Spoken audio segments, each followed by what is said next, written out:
Welcome back to Nerdocracy, the show for nerds governed by nerds. We're your hosts and humble Nerdocrats, Jordan, Alberto, and Tom has changed a little bit. He's changed quite a bit. You're not going to notice because I'll talk just as much. So, but this is Trevor, 1-6 shooter. Most of our audience will already know who this is. He's a legend in the toy community and a lot of other communities, but definitely a legend. You will know who he is. We're going to put him through the ringer of things he probably doesn't normally talk about on the myriad of shows that he's in. That's not anime. We're not doing anime, right? We can. Okay, but thank God. Tom's not here. That's so Tom's department. So. I know, exactly. He has gotten us into it, though. Yeah. He's gotten us to watch things that I would never have watched. And he got me into My Hero, and I haven't really gotten far enough in it, but it is good. I do enjoy it. Right before it ended, so that's I always like that. I like to get into an anime when I know that it ends, because I'm like, I don't want to watch this for 17 years. Right. Yes. You have expectations when it's going to end, so there's a light at the end of the tunnel, right? Yeah, you're like, okay, I got 3 seasons down, I got 5 more to go, whatever. Yes. But I want to say thank you for jumping in this week. We appreciate it. Thanks for having me on. Yeah, we've been meaning to for a while, but I have so much respect now for people that do YouTube shows, because it is a fuck ton of work and it consumes a lot of time. Time I don't have, which you can tell by the 80s graphics and shit that I use on the show, but it ain't changing anytime soon, because that's the best I can do. Yeah, especially when you're recording, the editing and everything, man. It's a lot of work. It's a lot of work. It seems like an easy way to make a few bucks, extra money, but it is a lot. It's a lot. It's a lot of work. It's a slog. Yeah. Yep. But the whole point of this show was shoot the shit. And we talked about that, and we've talked about it with the audience many times. Like, we are literally just here to shoot the shit. It's probably as professional as it'll ever be. It's very unscripted, and it's going to stay that way. It's just guys. It never is professional. Trust me. We talked about Steven Seagal, Tom's fear of Ariana Grande. Yeah, all the good stuff. How he feels trapped in a theater with musicals. Yeah, it's more like a psychiatry evaluation here. So a bunch of nuts. Tom's got a lot of theater issues, though. Tom's got a lot of issues around theaters and where he watches the movie, and it's a lot. He needs to move somewhere else where the theater experience is normal. At least I hope it's normal. How is it for you, Trevor? Like, when you go, is it fine? Like, I don't see with kids or. I don't have my biggest pet peeve. I'm not gonna tell you, it's kind of like, it's not good for theaters that there's not a lot of people there, but it's good for me because I don't like. I like a lot of people like an event. Like, I was just talking to somebody on another podcast about how he doesn't like it. Like, if people started standing up during Endgame when Thor or Cap got the hammer or something, he's like, I would be pissed. I'm like, no, I love that. That was great. Everybody was cheering, and you couldn't hear the next line or anything, but luckily they were smart enough to not put too many lines in after that moment. But I love that. Like, reaction is great. That's why I like to go to the theater instead of sitting home. But I don't like people. There are still a lot of people. We just went to see Jaws. On the what was it, the 50th anniversary? I missed that. God damn it, I wasn't here. It's great to see it in the theater. I'd never seen it in the theater. But there was a kid sitting kitty corner to me, and the entire time he's on his phone and he's playing a game, and he's got the sound kind of up, and I'm like, I've had it. I'm like, I tapped on the shot. I'm like, turn that off. I'm not paying for you, whatever. Yeah. So that kind of crap. Yeah, I can't take that. So, but he also paid for a ticket. Why are you on your phone? You paid for a ticket, guy. I don't know. Maybe his parents dragged him there. I have no idea. It's like learn something, man. Be in the moment. Watch the movie that you're at. What was Jaws? Not even 2 hours. Come on, man. 2 hours. You can't stay off your phone. Whatever. So the answer is probably no. They can't. No.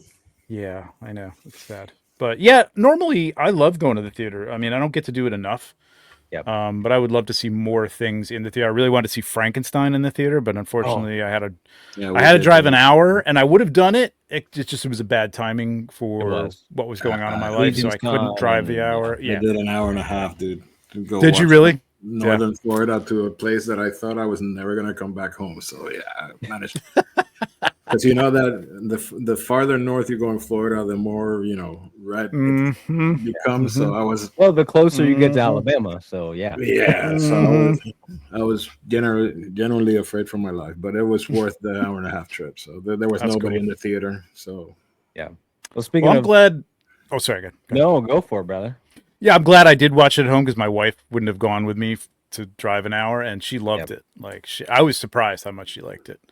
I think a lot of women liked it. I think the monster was kind of. My wife loved it. My mother cried. I think it was yes. Yeah. Yes. There was my mother was. He's so beautiful. I was like, okay, wow, chill. So yeah. There you go. I love it. It was a great movie. It was a great movie, and I'm looking forward to. I mean, we've talked about this before. The lesser of two evils. If Netflix does end up obtaining Warner Brothers. I guess the one good thing in there, they're saying everything right now. They're going to keep everything as is. So everything operates as usual. Not normally with mergers, they cut half the staff. You already have a marketing director. You don't need to, and this and that. So Netflix is saying all the right things. Yeah. Nobody's losing their jobs. They're going to continue operating Warner Brothers independently as it is. All that's great. The one good thing though was maybe we'll get Netflix movies in a wider release now. Right. Maybe more they'll start distribution showing for them those. in there. Yeah. Yeah. So I do hope that, and just fuck Paramount, and they don't. Please. No, they're gonna have to deal with AMC because I think AMC did not want to work with Netflix. That's why that'll change. It'll have to change. It'll have to. We'll see. Yeah. It'll have to change. But speaking of movie theaters and long ass movies and respectful people in the movies, because I very rarely deal with people in my area that are disrespectful. There was a couple in a movie I watched last week. So I watched Dust Bunny. We'll talk about it. There was a couple in there that brought their kid, their baby, like a baby. Normally that's like, oh shit. That was the best baby. It did not make a sound. Really? It was like watching the movie. And also I'm thinking like this baby, if it could retain this, would have horrible nightmares. But the baby didn't make. So even my babies are good here. Even the babies are good when they go to the movie. Wow. That's pretty incredible. Midwest, man. Midwest babies. Respect. Midwest babies. Yeah.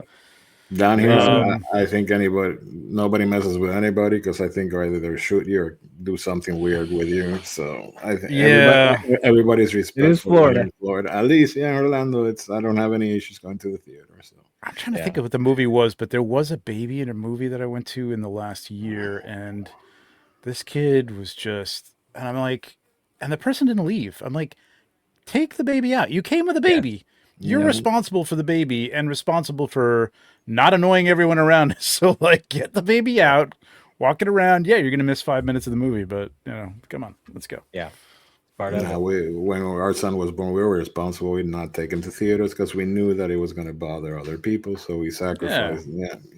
So, I mean, it's not like you have to wait too long to see a movie at home if you've got a kid. You know what I mean? Nope. At this point, so. About a month these days. That's about all you got.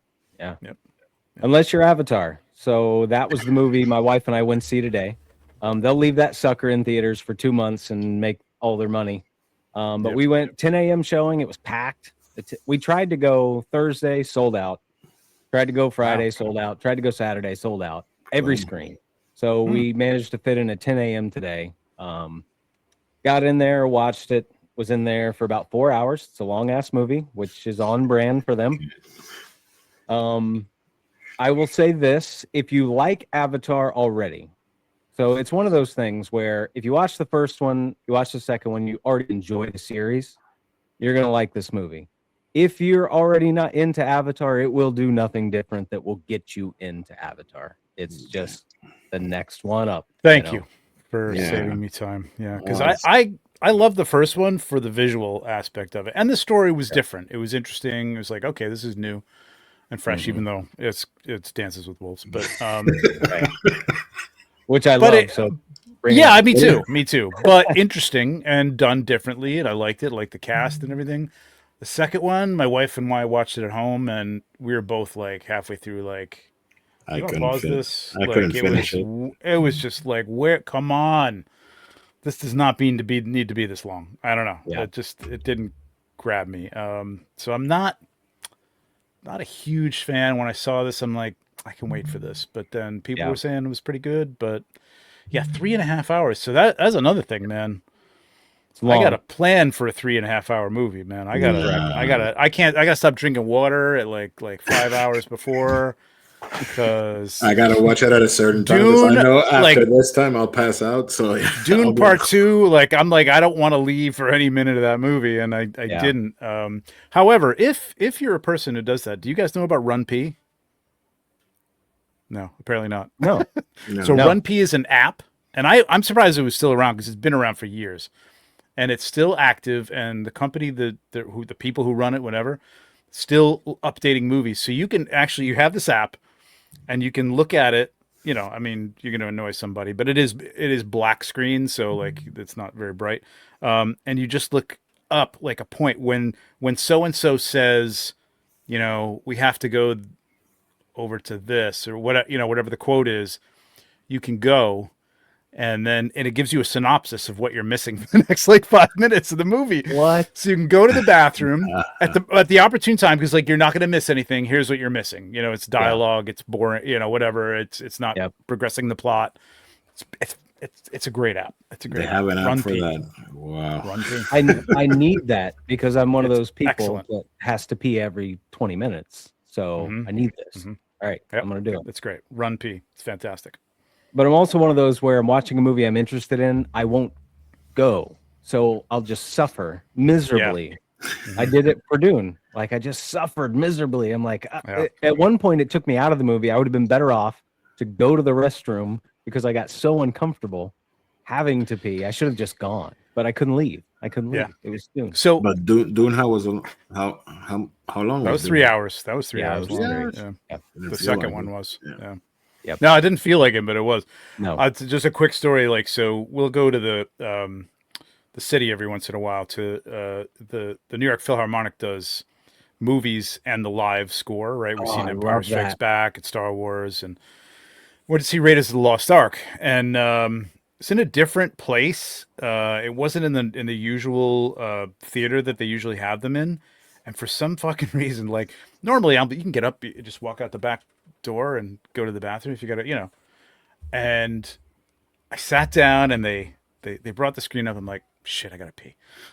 Like, so I go down to the end of the aisle, and there's a guy at the end. He's like, sir, you have to sit down. It's started. Now we're up in the we're not even in like down in the you know, in the pit or whatever, like underneath by the orchestra. And I'm like, well, I just got to run to the bathroom. He's like, no, once the movie starts, once the music starts, you can't leave, or you'll have to stay outside and watch it. I'm like, do you know how much these tickets were? I gotta pee. Yeah. I'm not watching it on a screen outside. I've seen it on a screen, man. Like, the whole point is a live orchestra. And he's like, I can't let you back in. Oh, you motherfucker. So, wow. I remember it hurt because they had an intermission, but it was still like an hour and 15 minutes or so that I had to sit there, like, really having to pee.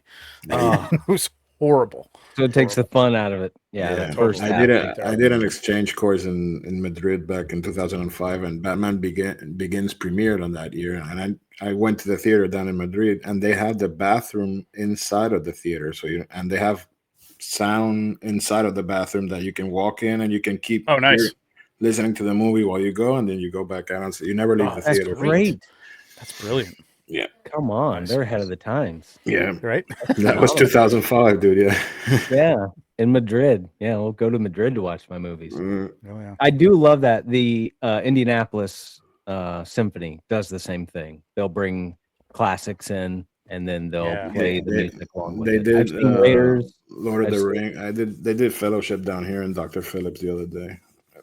Oh yeah, have you seen it? Have you ever gone to one of those? I want to. I'm waiting for my son to, watch it.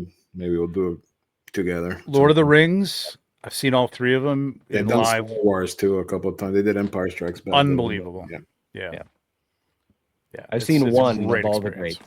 Yeah, I've seen Raiders, I've seen Empire, and I've seen Fellowship. So I've only seen one of like all the greats, but I've at least seen one. Mm-hmm.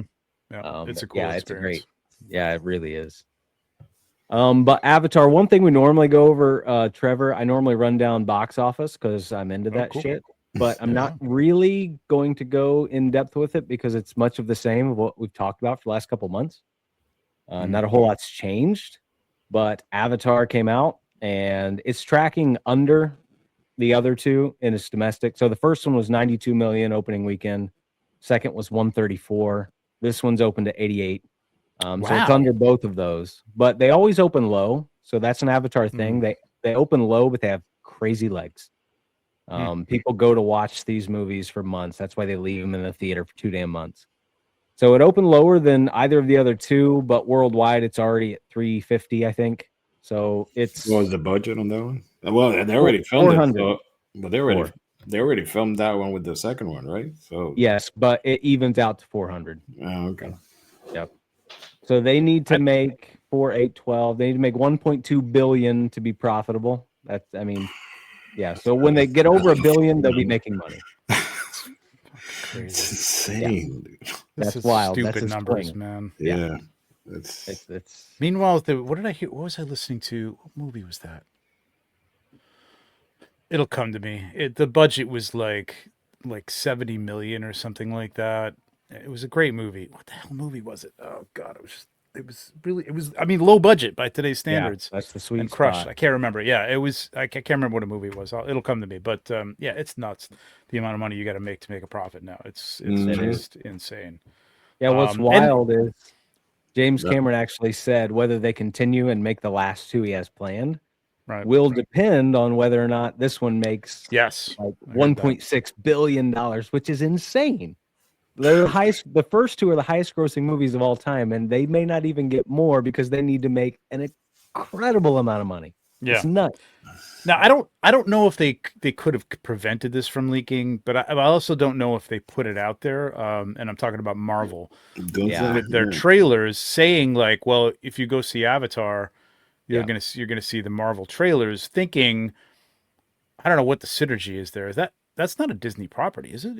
They own Avatar Fox is. now. Oh, okay, okay. So Avatar is. So that's okay. There's your synergy. But I think by putting that, I don't know. What do you guys think? Do you think by putting that out there, people went, nah, I'll see that online. Screw you. Somebody will leak it. You know what I mean? Or if they hadn't said anything and the word of mouth got out, that's like, oh my God, they're playing the Marvel trailer. I might have thought twice. I'm like, I might go see that just in the trailer. Yeah. You know what I mean? I'll see Avatar, but I've seen with that movie in particular, I'll wait for it online because I can't see myself sitting 3.5 fucking hours in the theater. No way. Dude, well, I have seen people say that Marvel leaked the trailer on purpose. But in my mind, that makes no sense because it is a trailer company that gets this. Marvel sends this off to be made by a company whom they trust. When something gets leaked, people lose their jobs. Like that is a serious thing. It's not like Marvel's sitting back like, oh yeah, we got this. We're going to leak it. Mm-hmm. That's not how it works, So I highly doubt that was the case. I know when people say that, I don't think that's like, I've been in marketing departments. I really don't think that's a thing. Yeah, you don't get a slap on the head. You know what I mean? Like there's too much planning involved. You say, okay, we're gonna pretend and just throw it out there. Right. It's calculated. It wasn't leaked. It was planned. Yeah, I mean, correct. Whether they told you nothing was coming and then they put it out as a surprise, it would have been great. I haven't seen any of them, but I've heard some reviews of them. Sounds good. I've seen the one today that, came out before Avatar. I've heard there are others. I don't know when they're going to release them. Which one did you see? So the one that they released with the film is the Steve Rogers. It's very short. Okay. It's very, very short. It's like all of 30 seconds. It's a very short trailer. Yeah. So I know they have, from what I've heard, they have a Thor one and somebody else. I forget what the other ones are. Yeah, I forget who the other ones are. So I'm not sure when they're planning on releasing those, unless they're going to do it every week. That could be a synergy. That's what I heard. Going to see Avatar. So next week, see Avatar, see the Thor trailer, blah, blah, blah. Right. I don't know. Yeah. It's a weird marketing. Interesting. It is strange. It is strange. Yeah. Just put them all Especially together. with Marvel, like you really need to get people back into Marvel. I think this movie could do it. Was it a good trailer, or was it just Steve Rogers and that's Not it? enough. It was. I would say if it was the trailer, it's a teaser, Okay. But even as a teaser, it was disappointing to me. Like it's relying solely on nostalgia. You see Steve for all of 3 seconds, So it's like literally you see a guy drive up on a motorcycle, you see his boots, you see his ring, you see him holding the baby, and then it flashes to his face, and then boom. So it's like, okay, that's very much a teaser. This is a much deeper conversation, so we can't get into this. But now that I'm thinking about this, this is like Marvel is like Star Wars compacted. Like as a franchise, it's like they had 10 great years and it was great, and then they started to suck, and now it's like, let's bring back Steve, let's bring back Iron Man. Like, you can't move on from Luke, you can't move on from Han. Like, you can't come up with something new and make new characters who are as appealing as those. I get it, we love them, but give me something new. There is stuff new that I can't wait for Daredevil to be on the screen. I'm looking forward to the Spider-Man just because Punisher's going to be in it. Blade, they could have gone Midnight Blade. Suns, they could have Punisher. Oh, hell yeah. Yep. I'd be in for that instead of giving me the same fucking thing that most likely they're going to give us in this movie when it comes out. So I'll be happy. The problem when is the they're running done. scared. Yeah, they're running scared now because they've had so many misses. They're like, okay, rally the troops. Let's go with what we know wins, and then we'll figure it out after that. So I mean, whether it works, I don't know. Yeah. They've made some really good movies recently, but it's like the brand is so damaged, it doesn't really matter. Like Fantastic Four was phenomenal. Great. Thunderbolts, great. But we had that conversation. They could have kept Fantastic Four in a multiverse, in a universe by itself, and just leave it there. We don't have to tie everything together. I would have been fine with 3 Kirby trilogy from just Kirby storyline and let it go. So, but they always have that need to bring everything together. So we'll see. I mean, that was the comic books too. You always wanted to see the crossover, right? You want to see the Avengers and the Fantastic Four take on whoever. But yeah, I liked Fantastic Four simply because it didn't have any immediate tie to anything else, and it wasn't directed by this multiverse. Yeah. Quote unquote, the multiverse that we're living in right now with the MCU. Crap, man. It was just its own thing.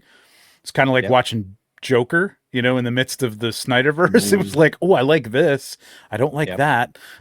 Right. Yep. They'll, I think, in my mind, what's happening here is Feige is going to rally the troops, make Doomsday. The Spider-Man movie will come out. They'll do all the things they're doing. They'll get Secret Wars, and that'll be the big reset. Secret Wars will reset everything. And then I think Feige leaves. Really? Like, he's been doing this forever.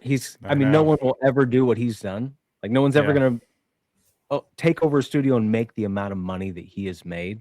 So I think he'll bring everyone back. He'll get all of his, gems in there, Cap and Iron Man, everyone make the money and then leave on a high note. And then what happens to Marvel after that? Who the hell knows? I'm telling you, man, it's the Star Wars trail. It's like, it's on it. It's like, how do we create characters that, nobody knew Guardians of the Galaxy. Nobody knew. I mean, even I knew Marvel fans who never read Guardians of the Galaxy, maybe knew who they were, but didn't really know much about them, and made that a hit. You know what I mean? That's the kind of stuff you got to do.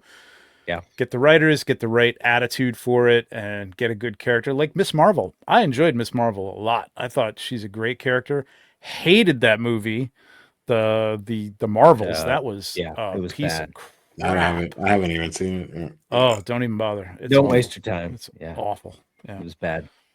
But they also got lost in the weeds with all their shows. Like that whole interconnected show movie, that can't happen. That should not be a thing. No. And that's what I don't like about what Gunn is doing already. It's like, don't make the same mistake. Yeah, with Peacemakers directly tying into events in the films, even though they said that wouldn't happen. It's like, don't do this. Keep them separate as much as you can. I mean, don't make major decisions, like Miss Marvel. You went to see the Marvels. If you watch the show, you have no fucking clue who she is. Like, she's not. You've never seen her. So why would you go watch this movie? I know. I know there's one character that anybody who's watched the movies had ever seen. You know what I mean? That was it. Captain Marvel. Yeah. That was it. That's it. So, yeah. Yeah, that, and I think that I lost my train of thought. Something about the Gunverse. But anyway, yeah. We could get lost in the weeds there and go all day. So yeah, I don't want to take the other thing that we normally get into is what we watched. So we cover last week what everyone watched. If you watched anything new or shows you're currently watching, I talked about it briefly earlier. But if you do have time to go to the theaters, there's a little movie that's hard to find in theaters, and it is called Dust Bunny. And that's the one with Mads Mikkelsen. Mads Mikkelsen, yeah. I saw the trailer. It looks interesting, yeah. Yeah, it was made by Brian Fuller, who did the Hannibal TV show. So Mads was in that show, so they kind of have a relationship there. So I think this is his first feature film. And I'm guessing it's a really cool little movie. As hell. It is very violent, but they still managed to tone it down. Because Hannibal wasn't forgiven. Jesus. It's not like that. It's hard to really quantify this level of violence. A lot of it happens off screen. I don't want to give stuff away. It's a movie with layers, which we've talked about many times. I enjoy that. So you've got a hitman and you've got a child, and it deals with kids seeing things and their traumas, and then this guy's traumas, and it's an action movie with a lot of layers in it about childhood trauma. But the movie follows a little girl who has a monster under her bed, and she hires a hitman to kill the monster under her bed. Oh, okay. That sounds cool. That's something interesting. It's really cool. What was that movie with Ryan Reynolds with the creature? What the me or If my was it if yeah that was pretty good. Yeah, it was cute. Yeah, it was cute. Yeah. Yeah, that's interesting. I had, it's amazing. Like, you don't even see these things. Like, how do you even? There's a problem because you're not even introduced to this stuff. We're all on social media all the time, and I haven't even seen that movie. Like, there's nothing that's come up, and I don't know if they're not spending money on that, but like, obviously, you're not really watching network TV anymore, so you're not seeing trailers for it. Yep. It's amazing that anybody can get anything done that's new. We were talking about that on another show yesterday. It's like, where's the new stuff? And people have tried, but it's hard to get it out in front of somebody, and sometimes it just sucks. Like, yeah. It's so expensive to market a film. I mean, you look at budgets. The production budget is doubled when you factor in marketing. And a little movie like Dust Bunny, like, I have no doubt they just couldn't afford to properly market the film. Sure. Right. So it's probably not going to make any money. The only reason I knew about it is I jumped on Fandango, as I tend to do. If I know I'm going to have a week where I have a slow day, or I'm going to have time to sneak into a movie, I'll jump on Fandango. So I jumped on, and I'm like, what the hell is Dust Bunny? So I watched the trailer real quick. I'm like, okay, I'm in. This looks great. And that was it. But what it did for me, it's one of those movies where it's so visually stunning. It's shot so well, and there's so much detail and color. It's one of those where you leave and you're inspired. You're like, oh man, I want to create something. You know, I'm looking at the poster. It looks like a Wes Anderson type of thing, but I'm sure it's not. Yeah, I could see that. I mean, it's not, but in the same Wes Anderson meets Tarantino or something like that. There you go. There's your marketing tagline. Right, exactly. But it was a fun little movie. I'm sure it won't make any money, but I hope it does. And if you have a chance, you should check it out. This is the shame. This is the shame of things, man. We need new stuff. What was I referencing? The what is it? What is the Snyder thing on Netflix? The sci-fi. What the hell's it called? Yeah, I'm so disappointed by that. Rebel Moon. Yeah. I was really had high hopes for that. You know what I mean? And I started watching. I'm like, this is great ideas. Yeah. Terrible writing. Awful. Like just give it over, Snyder. Give it to somebody else to write, because it could be good. Could have been good. It kills me because he's one of those filmmakers that tends to inspire me creatively. Like when I see his work, I'm like, oh my God, he's such a great visual storyteller. But those movies were so bad. Oh well, I say so bad. I didn't get to the second one. I only watched never the first. even finished the first one, dude. So if it doesn't catch me in the first 10 minutes, I'm out. I don't have time to wait. I don't have 2 hours to give this fucking movie. So no. Yeah. Well, that's what I watched outside of the shows we normally watch. Alberto, you watch anything this week? Pluribus and Derry, and I started Fallout. I could not finish the episode, so I did not finish my homework this week. I forgot.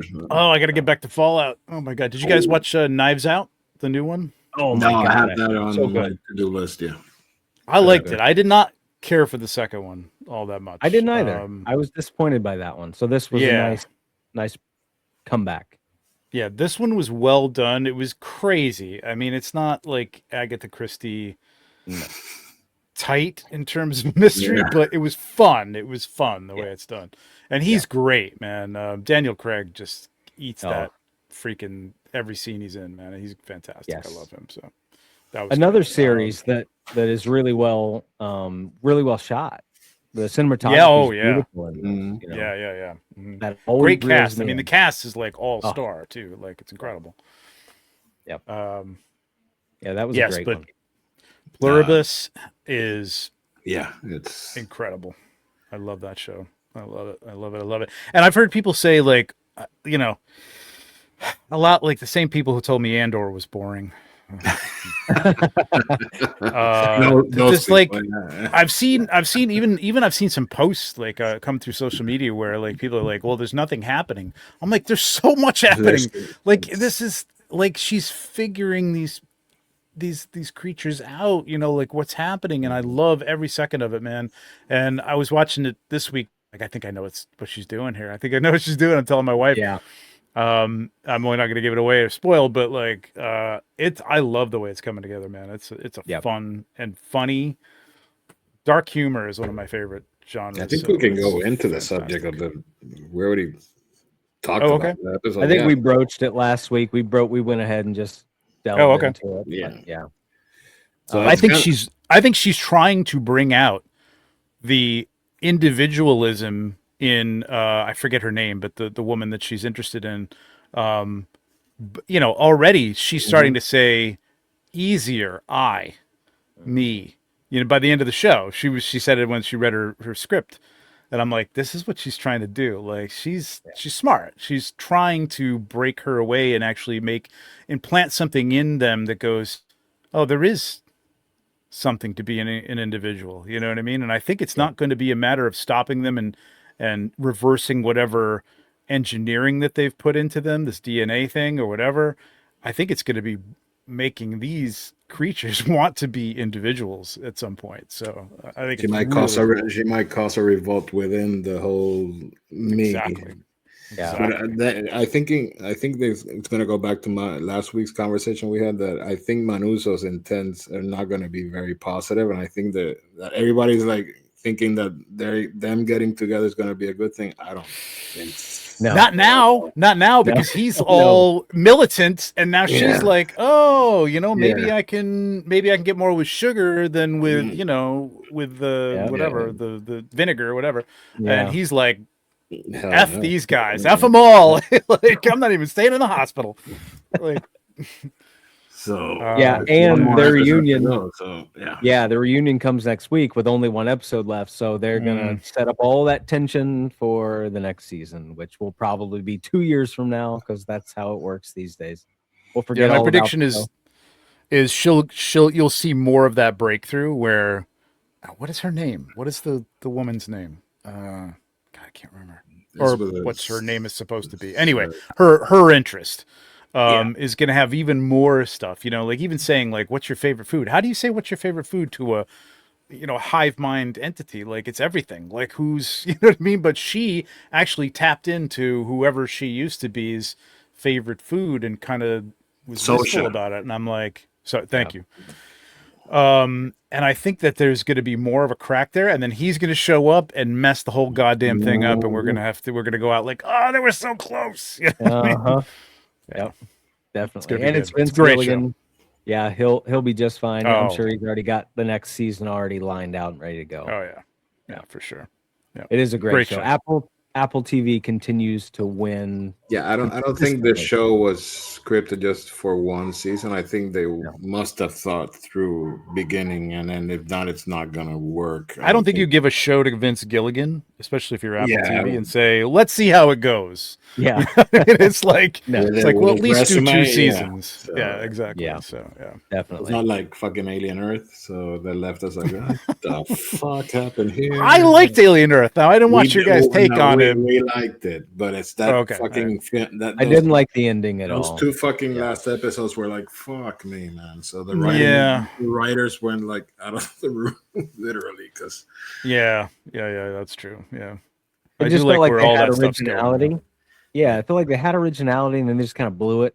It ceased to be original. The 5th episode, the one when they go back to the ship, that's fantastic. That could have been a theater release. I would have gone to the theater to see that fucking episode just by itself.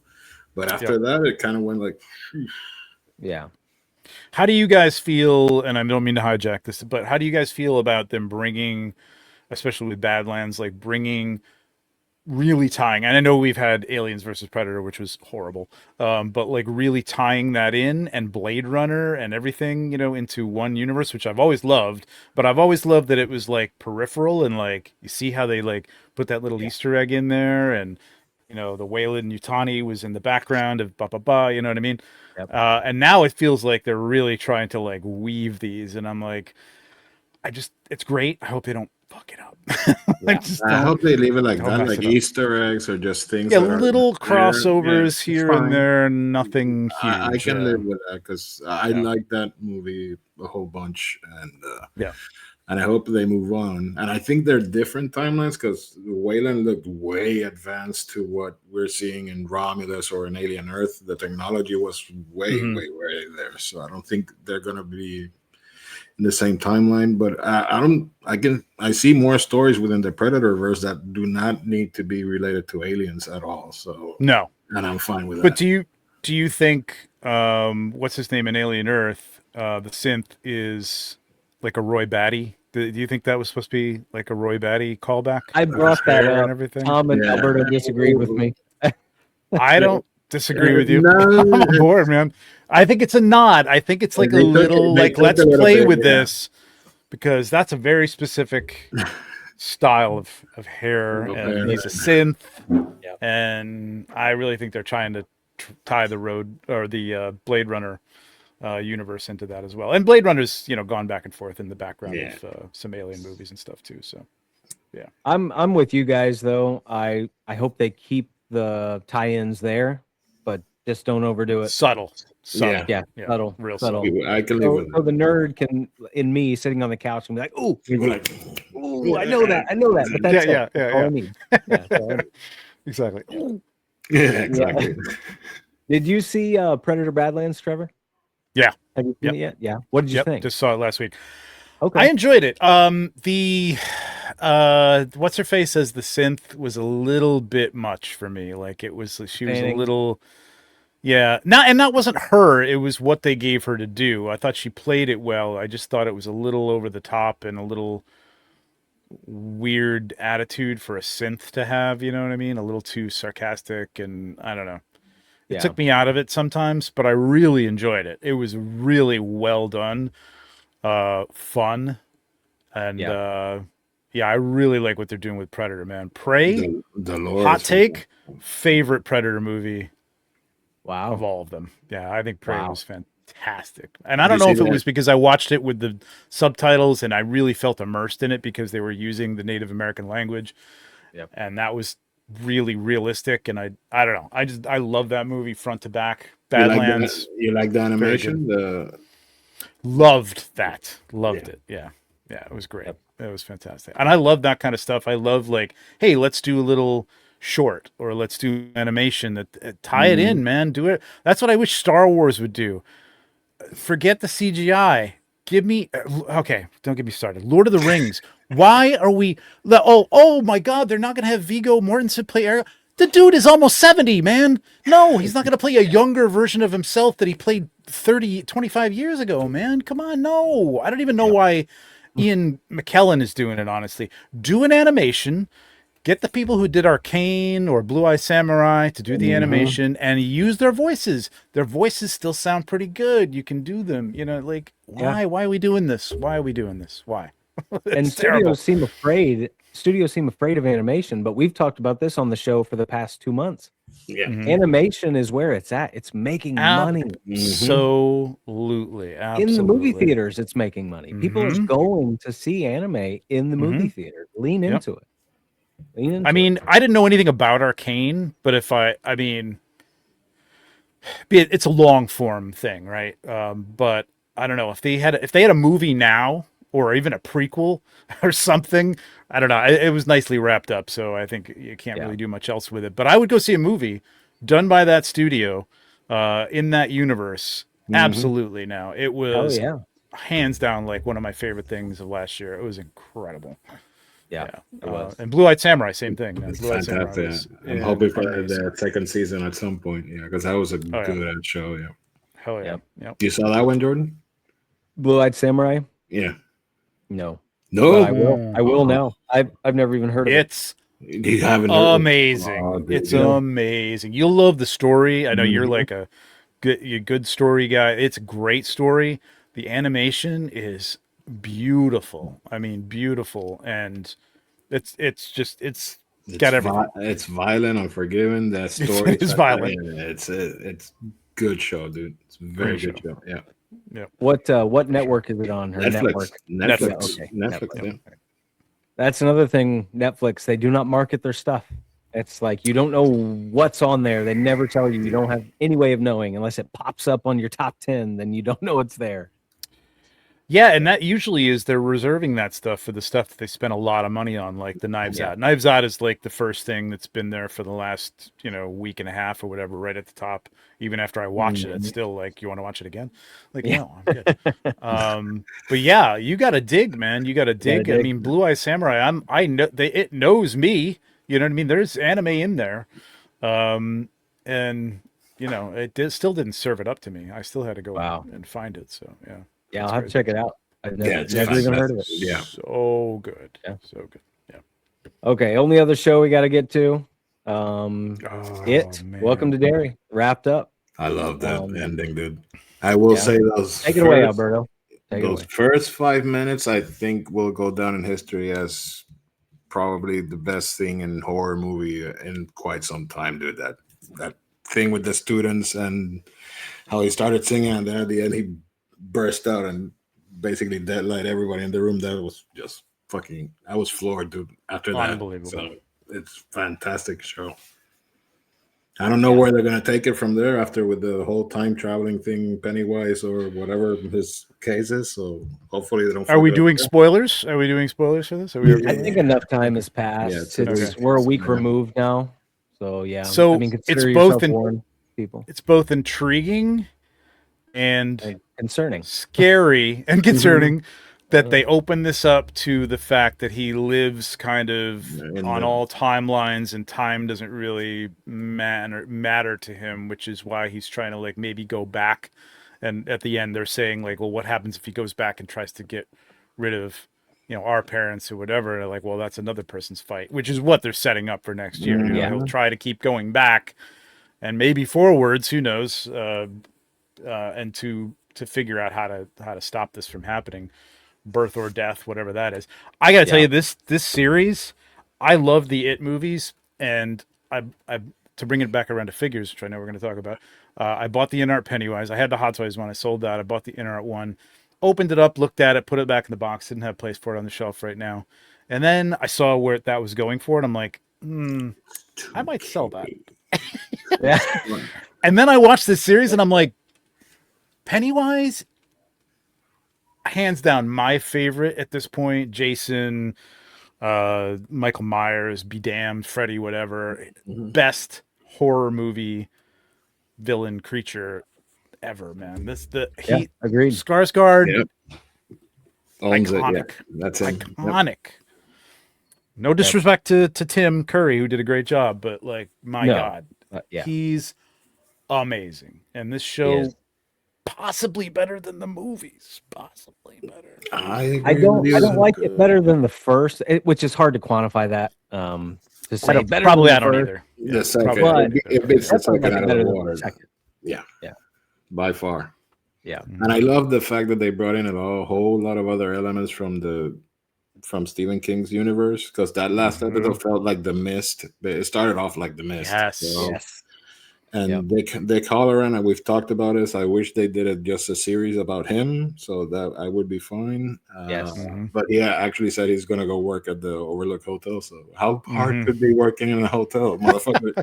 You're gonna get an axe in the chest. That's how hard it's gonna be working there. So, I'm currently re-listening to The Shining. I read it years ago, and then of course love the Kubrick movie, but it's not. That's not. Oh, the it's not book. even remotely the same. No. So I'm re-listening to that, and I think I'm going to go down a deep dive of like all the Stephen King stuff, because I've read him my entire life, and there's still a lot I haven't read from him, but I do want to. Dark Tower is one of those things that I tried to get into and never finished, and there's a lot in it and other things that ties into the Dark Tower, so I really want to get into that. But man, they crushed it. They did it so well that it felt right. It felt like it worked, and and they didn't have to pull it by the hair. It's just us that we've been exposed to this universe for years, basically. So it kind of felt The Mist. It kind of felt The Shining. It kind of feel this, and it actually fucking works. It's just, and that it revolves around it is just cherries on top of the ice cream. So yeah, that's right. I absolutely love this last episode. I do wonder how they're gonna, because I mean, the fact that they got another group of kids, first of all, had a group of kids, killed off most of them, which and you're like, oh, here's our new losers. Oh, I guess not. No. And then, okay, here's our new losers, and like, well, I don't know if I'm gonna like them. And I loved all those kids. Like, yes, almost every one of them. I really thought they did. The acting was great, the writing was great, the characterization. They all felt like individuals. It was great. I do wonder what they're going to do for that in the next one. I know the next one revolves around kind of like the 30s and the war with the gang, or was it a mob or something like a mob? Yeah, it was a gang. I can't believe I can't remember the name. It's the slaughter, the massacre, or whatever. Something of and the one before is the explosion in the foundry. I think it's right. Yeah, but that involved children. I don't know how this is going to be. This story involves children, and are they going to do just another group of kids? Because that could, I say it could get repetitive, but they've done it 3 times now, and it's been great every time. Worked. So who knows? Yeah. I guess we'll see. But yeah, the gang, it kind of plays out like in parallel to the real life Dalton gang. They all go into town, and then they never make it out of town. They all get shot to death in the street. So, but it's the people of Derry that kill this gang. I can't remember the freaking name. It's going to drive me nuts. I can't either. Yeah, I know. I can't remember either. Yeah, I got so much swimming around up there, so much useless information. But no, I would say the show, outside of the CG issues, which we've talked about, but given that you're on a show's budget, I also understand. I had no complaints. By the end of it, I had no complaints. I loved it. The Bradley gang. I just looked it up. Bradley gang. Okay. Bradley gang massacre. Yeah. Got it. Yeah. All right. I guess we'll get into what we came here to do. Unless there's anything else you guys want to talk into in the film or TV world. There's plenty. I gotta get into Fallout and finish the first episode, which I saw the first minute. It's so good. I mean, it's so good. That show it surprised me. Which you guys, Tom and Alberto, convinced me to even start it. I hadn't watched it. I started it a couple weeks ago and binged the whole first season. Like, holy shit, this is phenomenal. So good. Yeah. I was thinking, like, having not played the games, knowing about the games. I played some of the, like the smaller games. That's a good thing. You only need to have a general idea about it, and you can enjoy it just the same. But I had just watched, what's the one with Sarah Ferguson with the where they're living underground as well.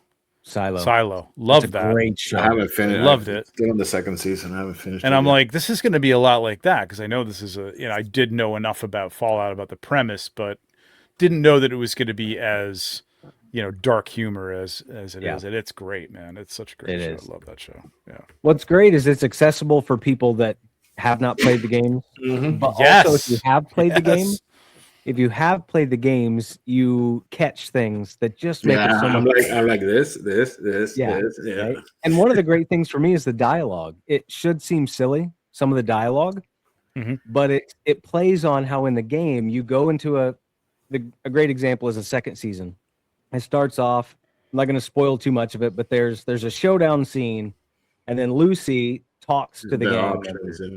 I don't know if you saw it, Alberto. I saw that part. Yeah. Okay, she talks to the gang members, and the things she says are ridiculous. But in my mind, I can see myself as the Vault Dweller in the game, and the only option I have is something that sounds that stupid. Yeah. And then you click it, and the character says it, and it all goes to pot, and you finish shootout. It's great. I love it. Yeah, it's that level where there's a comedic angle to it. I mean, it can get dark, but there is a comedic angle to it for sure. Well, they break it so well. They break it with jumping back to Cooper. That way. It's just right. But when they jump back to Cooper, it breaks that comedy. We get the dark comedy in the dystopian wasteland, and then they break away to the past and Cooper's storyline, and that seems to mellow out the funny with the serious. And then that's a good thing about I forget his name, Cooper, the actor who plays him. Walton Goggins. That he can play very serious guy and be a funny ass motherfucker, which he actually is. Yeah. So yeah. Which there's a studio. I sent it to you, Alberto. I don't know if you know about this, Trevor. I think it's X something. Damn it, I don't have my phone. X something Studios. They made a 6 scale. The 6 scale. Present did a 6 scale Ghoul. But there's another company that made one as well, and this one looks really good. I'm tempted to buy it. Those things scare me now. Like there's like Susu isn't coming out with stuff that I ordered. I ordered a Starlight from the Voice. Yeah, still hasn't come out. That's been 3.5 years. Blade's the only one that came out after 2 years, I think. And there was somebody else who was talking about another company. Mars Toys that is not like producing anything anymore. It's just suddenly they've just blipped off the radar, and so it's a little scary ordering from these third-party companies at this point. Pre-ordering anyway. Right. Do you think it's something that's to do with tariffs, or is it companies really locking down on that third-party stuff? I think there are a lot of them that have gone down to 1/12 scale, and some of them they usually rename themselves. But I think Mars was ones that changed their name. I think, or they melded with another company and they're doing, but I think the main push right now it's 1/12, dude. And the things they're coming out with are so good. Really good. I'm totally cool with in-art level 1/12 figures taking over for 1/6 stuff, and I can get rid of some of this stuff because I mean that 1/12 in-art Batman, the Bale Batman. I don't need this 1/6 figure. It just stands there. I don't do anything with it. I'd much rather have a figure that fits into my dioramas and right. Yeah. So keep it coming, man. That's the whole point of 1/6, right? Is we collected it for the detail. We wanted the detail. So now if we get that in a smaller scale with posability, fuck you see that new in-art Batman from the game that they just it's a little bit more. I don't know why they said I've heard that they're going to rescale it because people complain. So who knows? I don't know, dude. I don't know how you do that when you've already got prototypes out there, but whatever. No. But it looks fantastic, the detail on that. Yeah.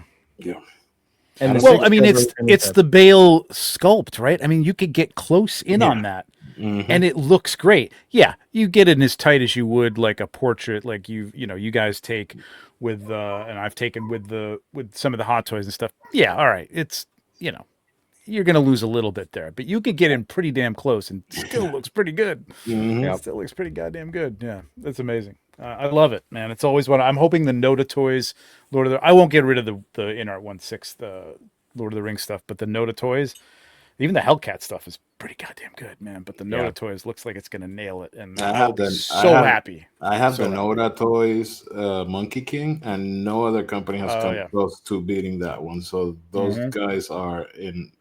And I got the inner one in, and it does not compare at all to that Monkey King. Really? Interesting. Yeah. Wow. Interesting. In articulation and clothing and sculpt and everything. So Holy cow! Cool. That being said, if you can track it, it's pretty fantastic fucking figure. Yeah. I picked up that 3-pack they had a few years that's the back. one, yeah, that's beautiful, man. Mhm. They do incredible work. Yeah. So I'm very happy that they actually have the license and they're not doing it, third party. So that's really cool. Yep. Yeah. Well, we're already on the topic, so let's get into focus on figures. We're gonna call out some. Everyone's familiar with it at this point, but we're gonna highlight creatives from the toy photography community because that's what this segment is all about. So many talented fuckers out here, and we'll start off with Alberto's shot. So this one, Alberto, obviously, I'm gonna let you talk about it, but you have to see the BTS on this. I know this is practical. This is all of it is practical. And freaking Gabriel, man, and those fucking 4 figures are the fucking 112 Mesco, so they are this big. And so imagine how big that Krang is, dude. That BTS is insane. So everything is practical. So when you sent it to me, Alberto, I almost was like, was this an accident? No, because I'm like, this isn't a toy photograph. I'm like, wait. Sean and I were falling over this shot. No, I thought so for a minute. I was like, wait, we have to be careful recently with all this coming But out. Gabriel's a great. I mean, we know Gabriel. He makes everything, and he made this thing, and somebody wanted to buy it, and he told them, "Man, there's nothing on the back of this thing. It is what you see. Is basically what there is of it. If you turn it around, it is like cardboard and pieces of plastic and paper and stuff. There's not." From the hands, everything. It looks amazing. It's incredible. I'm at a loss for words on this one. I mean, we can talk about all the normal things. I get lost immediately in the detail of the fact that he made this shit. But take that out, and it's still just a phenomenal photograph. There's so much going on. It's so well composed. He's got the light.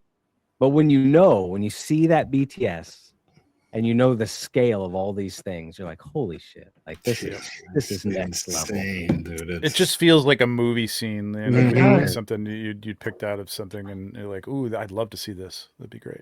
It's inspiring, man. And that's what I love. I love seeing. Speaking of inspiring, and a little sidebar, but so Alberto already knows this, but Trevor, I have a folder on Instagram when I see something that I love or inspires me, I save it to that folder.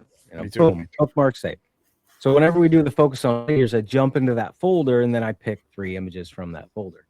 I was trying to delve a little deeper in the folder this week to come up with my images, and I'm like, that's Trevor's, that's Alberto's, there's Tom, there's Trevor, TJ, Sean. It's mine too. That's you got all these people in here. Nate's in there. Everybody's in there 4 or 5 times. I'm like, fuck. Yeah, I got to find someone that's not people I talk about all the time. I know. I got to tell you, when I was doing the toy photo bomb, which I hope to bring back next year, it was like we were talking about earlier with YouTube. It's just time, man. It's a lot of work. Even organizing a live and getting something together and getting people to pick pictures and stuff is just a lot. So, it was the same thing. Like I had to I had to personally, because I let them pick my guests could pick whoever they wanted. Yep. But I didn't want to be constantly picking, what are you guys or Johnny or it's like it's all the same people. I'm like, I gotta find some, and there's great stuff, but it's so hard with IG now. You got to dig, or you got to be on there daily, flipping through it for an hour to find, the deeper stuff that you haven't seen before. So, it's tough. It's tough these days, unfortunately. But it really bums me out. Incredible. It's so hard to find. That's the only good thing about the reposting thing, because then I can see something you might have caught or something that Jordan might have caught that I might have missed. And I got to do more of that. Yeah, put it in my story. I used to do that like every week. Put a bunch of people in my story, and I have neglected the IG thing just because I'm busy doing stuff, and then when it's like, oh, Four Horsemen or whoever has released something, I'll put that picture up because I hardly ever have time to do anything else. And other than that, I'm flipping through and liking, sometimes commenting if I have 10 minutes to comment. It's which is not often, but in terms of like just sitting there and flipping through and finding new stuff and new people, it's hard, man. It's really hard. Yep. Yeah. And now then AI, because now you have to be careful with what you. That's what I was about to say. Now, when I hit that button or hit that hashtag, and when I have time to find, I hit that hashtag, I don't make it very far because I've got to spend time looking at each image like, wait, is this real? Now you got to dissect it. Yep. Now I have to dissect it. It's like I can't just, the medium's getting destroyed, which a lot of artistic mediums will be getting destroyed by AI and are getting destroyed by AI. But, and I still have a predilection? No, provocate. But anyways, preference. Let's say preference, because my words are escaping me right now. But a preference for stuff that is a little more on the practical side. You know what I mean? Like editing, one thing. It's everything Tom does, insane. You know, like crazy. I don't get that crazy, but I love what he does. But I know that's a practical photo. I know the environment is practical. There's a lot of people who are escaping me. Anyway, there are people who are doing more Photoshop work, even though even those people I've been talking to, and they're trying to do more practical work. That's cool. I'm down with that. You know what I mean? But if 80 to 90% of the picture is like a generated image or not a toy, I'm like, is that toy photography? You know, you put the figure in there, you took the background out, and you threw a background in from a video game. It's like, I don't know. It kills me, and it kills me because for the main reason is you're still taking time. So someone has this toy, someone has time to take a photo of this toy. So it's like, why not apply yourself? You're already taking out your time. Apply yourself. Yeah. Don't use AI. Just take a photo of the toy. You know, apply yourself creatively. It's like you're already halfway there. Yeah. Why go down the AI route? You know. Hey, listen, man. You want to do AI? Like, do something AI, and then try to recreate that. You know what I mean? If you're stuck for an idea, I'm not going to fault you for using it to try and generate an idea that you then reproduce practically. Yeah, go ahead. If you're not good at composition, if you can't think of an idea, all right. That's kind of what it's there for writers and stuff too. Like, you know, maybe let me, touch up my writing here a little bit there. It's here. It's not going away, sadly. It is what it is. It was the world we live in. But if you want to use it in a creative way, and don't just like, I don't know, I did this toy photography because I took a picture of the toy and then threw it into, ChatGPT. Nah. Nope. With 6 fingers. Yes. Yeah, right. Exactly. Drives me nuts, dude. Yeah. But back to what is practical and what is amazing. Before I move on from this, and I did not know this account. That's another great thing I like about Focus on Video. Yeah. I have found new accounts to follow every time we've done this, and I love that. So I did not know this account. I now follow them, and this is incredible work. You're going to go back through his catalog. And first of all, Gabriel's a great guy. And just look his, because he does do the BTS and he does show you the work that he does to build a lot of this stuff. He just builds these sets and it's stuff that he's going to throw out. It's paper, it's cardboard. It's like an old, movie set, like a Western thing. When you look behind it, you're like, oh, that's like gum and, 2x4s, man. There's nothing to that, but it looks great on the picture. It's incredible. Yep. Which I love that because I do the same thing. I will create half of something just to squeeze it into a shot, and then it's toast. I can never use it again, but it served its purpose. So I can appreciate that. All Gabriel, man. That's what he does. Yeah, I love it. All right, next up, this one's from Trevor. Another account I was unfamiliar with, but Trevor, I'll let you take it away on it. John's been doing some great stuff lately, man. He's been doing it a while, and this, I mean. I'm a Mythic guy, and from the standpoint of customs, I love people doing customs. I just thought this fits my aesthetic. This looks like the cover of a Black Sabbath album or something like that. I'm just like, I love, he's got the godlight coming down, which for any kind of fantasy shot, it's easy. But it works, you know what I mean? Yeah. Like you can put your figure in a dungeon where there shouldn't be any light coming from the ceiling, and you pop that god light on top of him. It looks great. It reminds me of that angel in the Frankenstein movie. It looks badass, dude. Oh, yeah. I just thought the lighting came together. He used the wings from the Jersey Devil that are semi-translucent, and using red, as we all know, can be a pain in the ass. a little Hard. tricky sometimes, and people like on Maz's show, and we do it's like they'll just overdo it, and the red is just like way too much red. This is nice and subtle, the way the white lighting things, and just highlighting just enough of the skull to see just that thing, and then it goes into shadow. I just loved the whole vibe of this. I just thought it was cool. Yeah, loved it. Speaking of red, I have so many photos that are in my Lightroom graveyard because I've tried to do red, and they've never seen the light of day and never will. And now that I think about it, I don't think I've ever posted a heavy red themed shot because I cannot get it. Can't get it. You have to break it's tricky. it. Yeah. You have to break it and use it as highlight, the red, and try not to let it overexpose your figure. It's tricky. I've done it, but you have to. The lighting has to be way balanced, and the white has to be over the red. If not, it's gonna eat it entirely. So. Yep, that's exactly it. And and you have to lower that. You have to dim it to some point, and depends on the lens. Mm-hmm. You boys know I shoot in the dark, so I has. Me too. Me too. Yeah, I do too. And it's with the fog, which I believe is practical in this, and that can be tricky too, because we all know that the fog is going to increase the light, and if you catch that, and I don't know how much John does in terms of post editing. I don't think he does a lot of stuff, but I could be wrong. So getting a nice, flow of fog using a fogger, like I got to layer my stuff. Like I never get one shot that's like, ooh, perfect. You know what I mean? Like I need a little bit of this over here. I need a little bit of that over there. So just thought that he did a great job with this and picked the right one. Even attempting the practical blood, or maybe those are guts. I don't know. I love that. I think the background fog is from a fogger, but the front fog is from I think it's digitally put in. You think so? I don't know, man.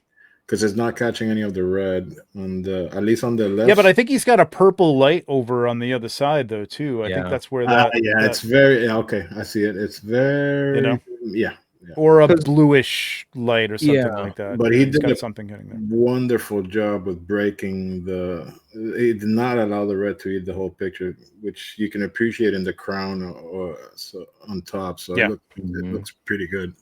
Yeah, and he's done some other stuff with some red shots lately. Go onto his account. I'm looking at his account right now. Yeah, I just followed him as well. Another account I was unfamiliar with, which I which is a macro. He uses a macro lens. I'm trying to see. I think so, because he's got a lot of tight close-ups, especially with the. He follows my own heart. Yeah, it's in the dark with a macro lens. Yeah, you know what? He's got shots, man, that remind me of your. Your feel, your tone a little bit every once in a while. Not every one of them is like that, but that sepia thing that you got going on sometimes. He hits that a little bit. Every once in a while, he'll hit that. It's a Hot Toys Moon Knight here that looks pretty bad. You got to check this account out, man. This account. I did. While I was building the slideshow presentation, I was like, I don't follow this guy, so I delved into it a little bit. Yep. So. Yeah, great work. I love it. To see. Yeah. All right, next up, I don't even know what I picked. Oh, that's not it. Should be you now. Yeah. Oh, ooh. I could not remember if I never saw this one. Kneel Before Zod. I'm pretty sure I've highlighted his work on the show before, but I have so much of his stuff saved. I had to put this one in there. I mean, that's a NECA figure, and he gives it so much scale. It feels like a movie poster. Yeah, I mean, he just amazing. It's absolutely phenomenal. He's always great with lighting, but it's so simple here. It's so simple. It's just that key light coming from the candle just sets off the whole scene.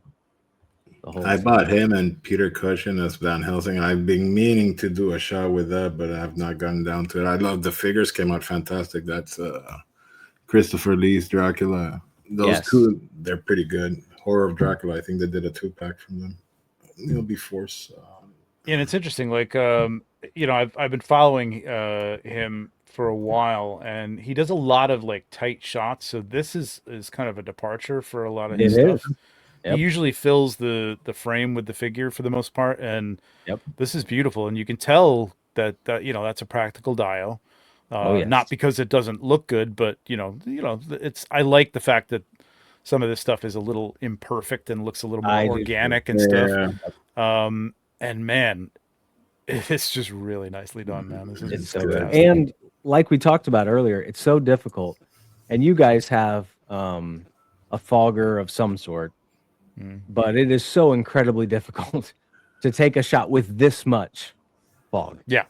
He's got so much fog. It goes from the top of the steps down to the base level and fills it. And to get that much fog in the shot and get it right is really challenging. I want to send you a before and after shot with my fog shots. So he's I believe it.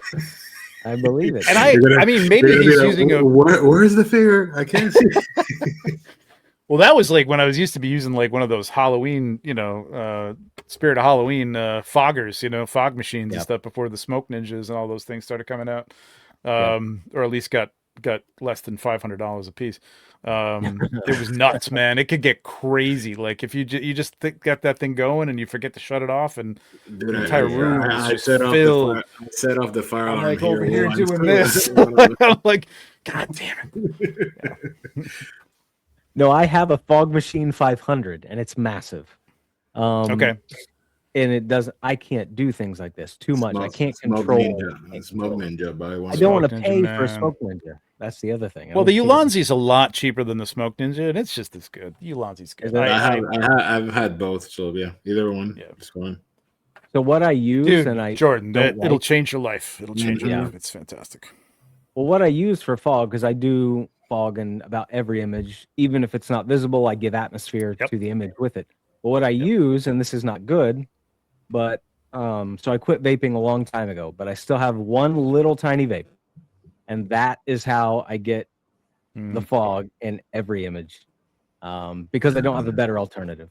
So you do. We just told you have one. I know. As long as it's not $400, then yes, I'll buy it. No. The Ulanzi I think is under $2.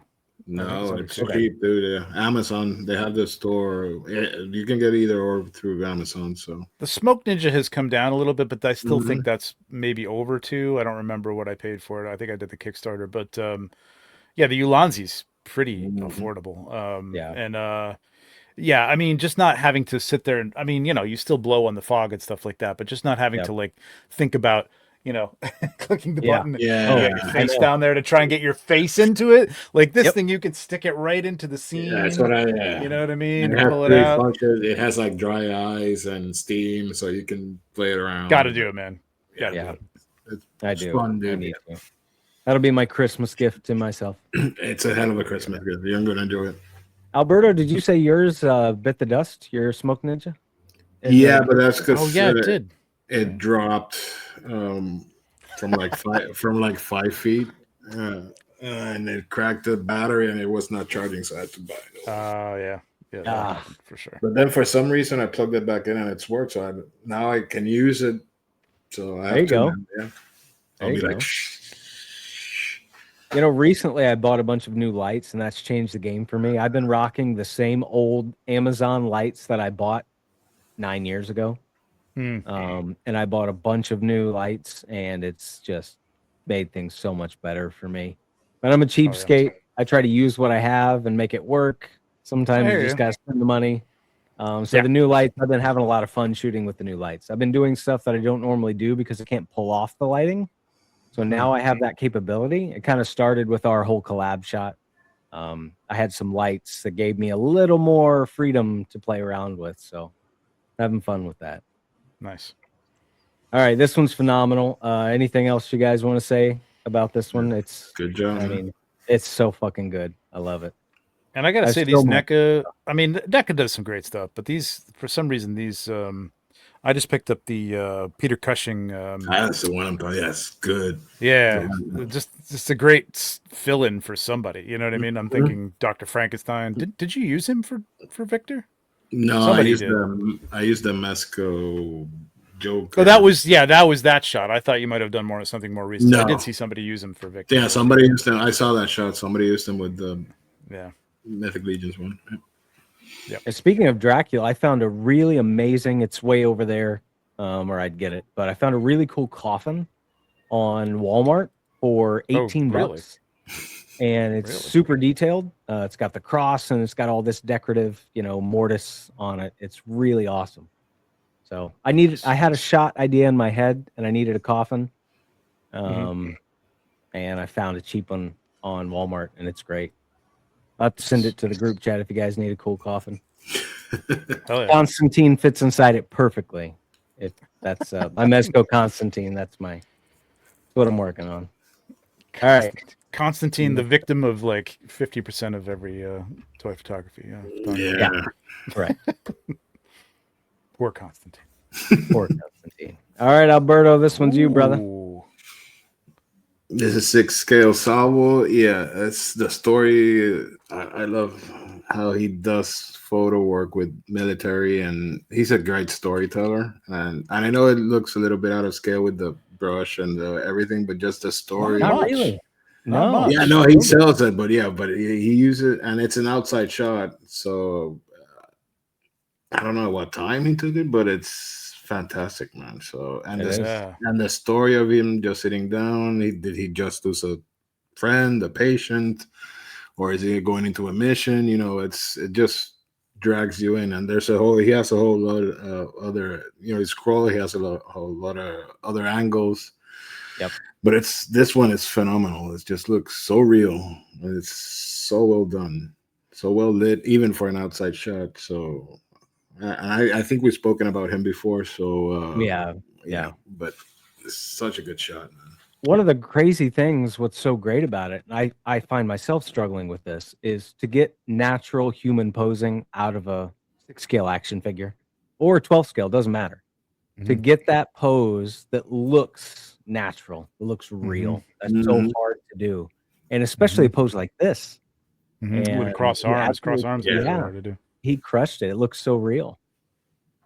Yeah, this guy looks great. cold and damp, Yeah, and just worn down. Like even just the tilt of his head, the fact that you don't really see his eyes too much, as far as I can tell from the shot. It's a little small, but I love the atmosphere. This reminds me of, you guys know Mark Hogenkamp, right? Welcome to Marwin Call. Yeah. There was a doc. Oh, dude, go watch this documentary. Welcome to Marwin Call is the documentary, and then Steve Carell did a not so great movie docudrama about him. His story, I think he's in upstate New York. His story is incredible, and then he built this entire 6 scale military complex. He does like World War II photography. It's gorgeous, and it looks like this. He tells incredible stories. Most of it's in black and white. Great story. I recommend that documentary, Welcome to Marwin Call, MARWENCOL. Great documentary. Okay. Yeah, so this reminds me of that, and I love it, man. I think the scale looks great. I think he did a great job of. I don't know if he had to cut anything down. I mean, yeah, if you really look at the snow, all right, there's some flakes there or whatever, but like, overall, this is a feeling shot for me, and I love the feeling. It feels, man. Yeah, that's what draw me into it. Yeah, yeah, so good. Love it. Love this. All right, I think I followed him already. Pretty sure. Oh yeah. Yes. This. Yeah, I had this one chosen for the show, and then when Trevor said, "Oh, I figured this was the one you did." I figured this is when you said that. I figured like this has got to be it. Yeah, there was. God help me if you guys. There was somebody. I feel so bad that I cannot remember who was doing a lot of these giant monster, very Lovecraftian things a while back, and I think they've kind of dropped off. I got to look it up. I can't remember who it was, but there was a lot of them, and they were really good. And I hadn't seen Jesse do anything like this, and I really love this. I want to do stuff like this. I don't know. I don't think it's my thing, but man, from the lighting, again, just that off the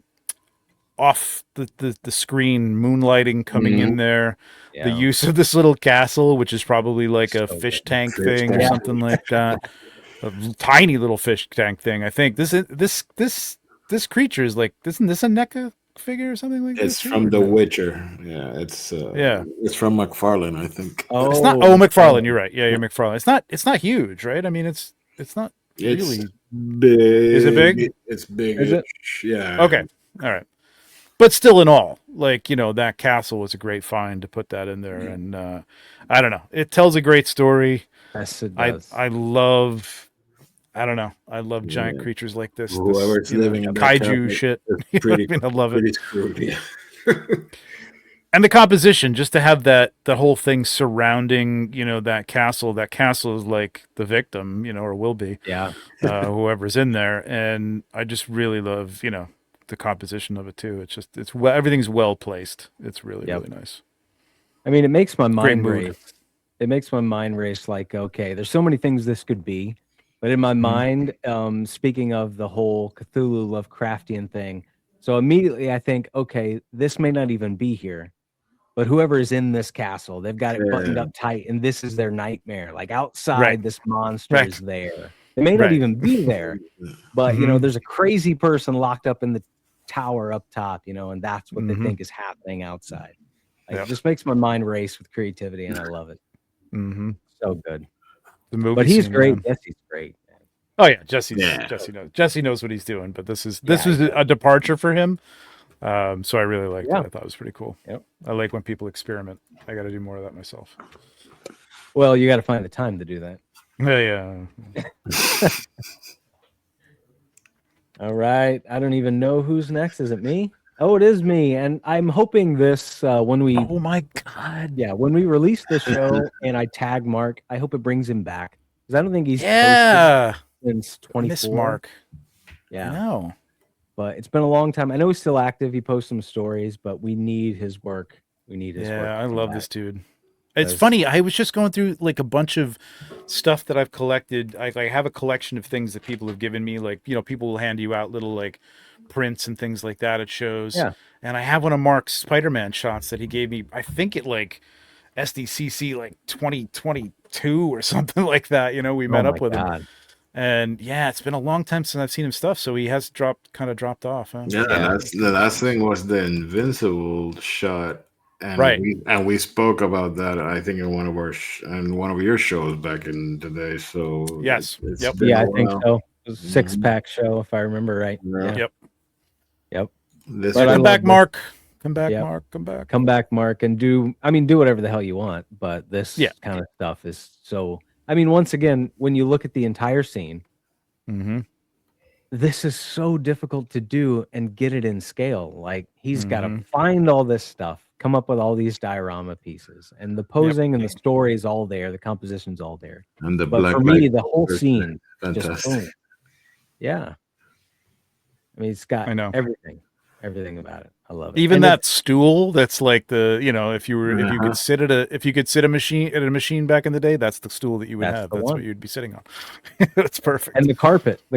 I mean, come on. The carpets. Carpets. We've all been there. Perfect. Yep. Just top to bottom. I was digging through, like I said earlier, I was digging through all those old images I had saved. And I kept seeing Mark's stuff because I had multiple of his photos saved. And I'm like, I saw one. He did a couple with the arcade. And I'm like, oh, wait, I remember an older one. So I dug back. I think this one's like early 23. So I went way back. I'm like, that's the one. Like, it's an amazing shot, and I want it to bring Mark back. So, Mark, please. Even the fact that, like, okay, if you put Grogo and like, oh, I'll put him on this bench. Damn it, he doesn't reach the thing on the bench. What can I do? Ooh, I'll put him on top of the helmet because Mando just took off his helmet, which he doesn't do, to help me play this video game. That's how much he cares about me. Right? It's great. It's so good. It's phenomenal. Yep. Had to share it. Love Mark's work. 2024 was the last time I spoke to him directly, man. So I think I've spoken to him since then. I hope he's okay. Yeah. I know he's active in his stories. His wife is as well. I follow her. I think she follows me. So I know they're active. So they're okay. They're just not posting right now. Yeah, I understand that. But yeah, it's life, man. Especially these days. I get it. Yep. I get it. Yeah, you may just need a break from social media, which we all kind of do sometimes. We all do. All right, next up, Alberto. Nice. This is an alternate account from from the medical shot, the doctor show. Oh, really? So he does Star Wars and he does Second World War. I did not know that. So yeah, this is pretty darn fantastic. So it's just all practical. I don't know if the snow is practical, but there's only the blaster shot and the snow maybe, but it looks pretty cool. So Yeah, better shots. Yeah. So yeah, this reminds me of TJ's work. yeah, I was gonna say this is right up TJ's alley, right? but I think it's an outside shot also. So yeah. Well, I was gonna say, yeah, it looks outside. Like he did a great job with the snow. I like that. I mean, yeah, it. I just like it as an element, and I have no problem with like using like embers and things like that as just an element, even if it doesn't make perfect sense, because you don't know what could be kicking up that snow. Something's taking out that guy behind him. So now I have no idea. My clone trooper knowledge is severely lacking, so I don't know if I should actually this by saying, well, actually the guard in the back shouldn't be with the I have no clue. I don't know. Maybe it's perfectly fine. You won't get that from us here. It's cool to me. I don't know. The untrained eye, it works. TJ might have an issue. Should have run into him first before. Isn't that a Coruscant guard or something? Is that what that is in the background? Oh, is it? I don't know. These are hot toys, right? Yeah, it's got to be a hot toy. Yeah, it's 1.6. He only shoots 1.6, I think. Yeah. Oh, okay. Yeah. Yeah, I love it. I love the light, man. Great. Yeah, the light's great. Shooting outside, that's can't do it anymore. I can't do it. I can't do it. I'd like to try it again, just as an experiment, but yeah. I love it. Love it. All right, next one up. He has definitely been on the show before. Yeah. Oh yeah, Joe. But we'll do it again. Joe's amazing. I mean, you could pick any picture from Joe, and it'll probably, measure up to some of the best stuff every month. Incredible dude, really nice dude. Got to meet him live and in person one time at New York Comic-Con. I just love the play of light and shadow on this thing. It's a cool looking figure, but it's a very simple, right? This is the animated series one, but it looks so like I don't know, just scary real and dark and not cartoony to me. I just love the flow of all the lines, and he does a great job with this kind of thing often. Getting tight shots, even on he did some miniatures I remember years back, and those look great. His lighting is just it's great. And taking really a figure like this, it's so plastic and so reflective. And he manages to get a shot that's so shadow heavy on one of the most reflective figures you'll probably find. Is that the Mondo one or the McFarlane one? I don't know actually. I'm not sure. I'm not sure either. This looks more like Mondo to me. It could be. I can look it up. See what I sent you here, but it could be the Mondo. I don't know him to do. Let's see. Batman. Come on, Joe. Where's the tag? Yay. I'm not so unfamiliar with McFarlane stuff. I don't know. He hasn't tagged it. Okay. Well, I think you boys will enjoy this. Last conversation I had with him was quite long, and we were talking about artists we appreciate internationally, and he referred me to this book, which I recommend to you, Trevor. It's in French, but it's called the Book of Shadows, and it's 300 years of art of ghosts, demons, witches through history of mankind. So please text me that, because that is right up my alley, man. This is 300 years of ghosts. Oh, wow. Dude, that is hell yeah. I want that. And I think this for Mythic Legions figure, look at that. So yeah. And it's a big chunky. I love stuff like that, man. I love stuff like that. I've got so many fantasy art books. He's into Goya and Rembrandt, so we started talking about light and shadows a lot. So, and he said, if you're into that, you gotta buy this book. So I'll send you the link, and it's nice, very good, dude. It'll get your creative juices flowing, man. Guarantee you that. Yeah, I had a whole period of time I could pinpoint it because you can go back in my feed and look at like I was experimenting with I always call it chiaroscuro because I think that's what my professors called it, but it's chiaroscuro. I don't know how you pronounce it. Claroscuro. En español es claroscuro. So yeah, claroscuro is closer to it. Yeah. And that was like, I mean, this is going to be my thing. I love this, love that. Rembrandt, Goya, yeah, all that stuff is incredible, man. Love that stuff.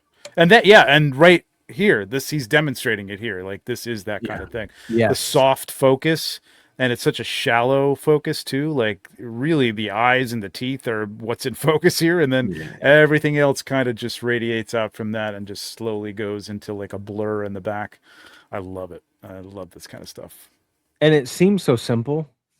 Yeah. But it really is not. Like it's not easy. First of all, pose it that way. Second of all, frame it up. Third of all, light it so that the things are, this is not an easy shot. Hell no. No. A lot of people would think that, portrait, easy shot. Hell no. That is a master. Let's see. He's got 1, 2, 3, at least 3 lights going on here. If not more, who knows? Yeah, that's fantastic. Yeah. Just getting that shadow and not losing the fact that this isn't like just dead black. You know what I mean? There's still shades of brown in there and you can still make a form out. And yet a lot of it is in silhouette or at least, it's brilliant. It's so good. Yeah. So good. It's him and who's the other guy? He used a lot of digital. I've brought up his work on the show multiple times. Damn it. Alberto, the Hellboy, the guy that always shoots Hellboy. I can't believe I'm spacing his name. Yorgi. Yorgi's photo, I think, is his actual tag, but it's George, I believe. I know you're talking about. Yep. Yeah, George Jesus, yeah. Yes. Yep. He does a lot of digital in his work, but it doesn't take away from the fact that he's still capturing amazing lights and shadows. He's so good at that. Another person who does this like tight stuff is Katie Combs, Amy. Katie Combs. I had her work on here last time. I gushed over it. Did one you of see my the one with the micro machines? Yeah, the skull with the droids. Yeah. I don't miss anything she does. She is. I feel like she's on another level. Yes. Like I don't know. I look at what all we do is as art. There's just something about her that's like this is actually going to hold up. There's just something about it's so.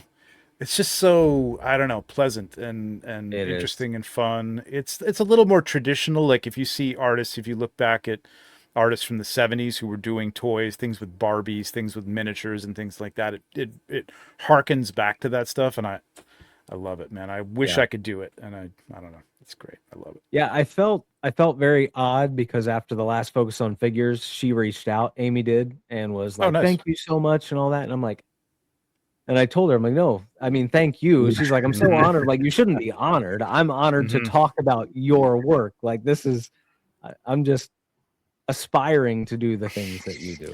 I tell you what, there's a lot of people I still want to get on Toy Photobomb, but I really want to bring it back so that I can get her on to talk about her stuff. 'Cause I've never talked to her personally. I've talked to her online, but man, she's great. She's amazing. Yeah. Oh yeah. I'd be there day one for that. Like, so good. So talented. And Joe's another one I want to get on. So absolutely. All right. I think this is the last one. I think it's mine. I haven't talked about Sean's work yet. He's such a phenomenal human being. I don't know if I follow this account. Oh, you do. It's Mind of a Different Kind. Every year at the end of the year he does name? He did. He's changed. Sean. Sean Wiggum. Yeah. Sean my God. Yes. Yeah, he's changed his name. Holy cow. Yes. Okay, I am following him, but I didn't realize he'd changed his name. Okay, sorry. Yeah. No, don't be sorry at all. He's a phenomenal human being. Yes. Phenomenal human being. Absolutely. And not only is he a phenomenal human being, but he's a phenomenal photographer. And I struggled to choose one of his photos because I'm like, okay, I know I want to talk about Sean's work. But which one do I talk about? So I'm digging through his gallery and I'm like, oh my God, forgot about this one. This is an older shot. Forgot about it. I haven't seen a lot of his work lately. This is great. Oh, he's phenomenal. That's good, he's such a super nice guy too, man. He's like the sweetest guy. He is. Every year at the end of the year, he does his whole toy photography year. Yeah, we've done it before. Yeah. So that's coming up. I'm honored to, take part in that and carry on what he does every year. He does such a I great love job. that. I try to do that every year too. I'm gonna do it again this year because it is a great way to look at your own work too, man. I really like it. Yeah. And it takes a lot of time. Like I have to sit down and carve out 2 hours to do it, and it's great. Damn, he's crushing. I haven't seen his stuff in so long. You see that last Pennywise show is fantastic on his. Yeah. Yeah, I was struggling between this one and his Michael Myers Behind the Glass. That's an extremely difficult shot to pull off, where he has the droplets on the glass, and it's Michael looking through the window. That one was almost the one I chose, but once again, I love where they take figures and the perspective, kind of like Jesse's shot. Jesse has this shot of this little aquarium castle and this McFarlane figure, and it looks so massive. And people tend to do that with Godzilla, with Ghostbusters, but sometimes it's done a lot better. And this is right there. I love this. Yeah, and the light's so great. Yeah, it's not. It's so bright, but not overexposed. Green is so good. Yeah. I love this because you look at it like the sky looks right. The green. I guess that was a thing with the Stay Puft, or at least in Ghostbusters the slime. But it just looks like. It's such a beautiful color combination with that bright green and the blue.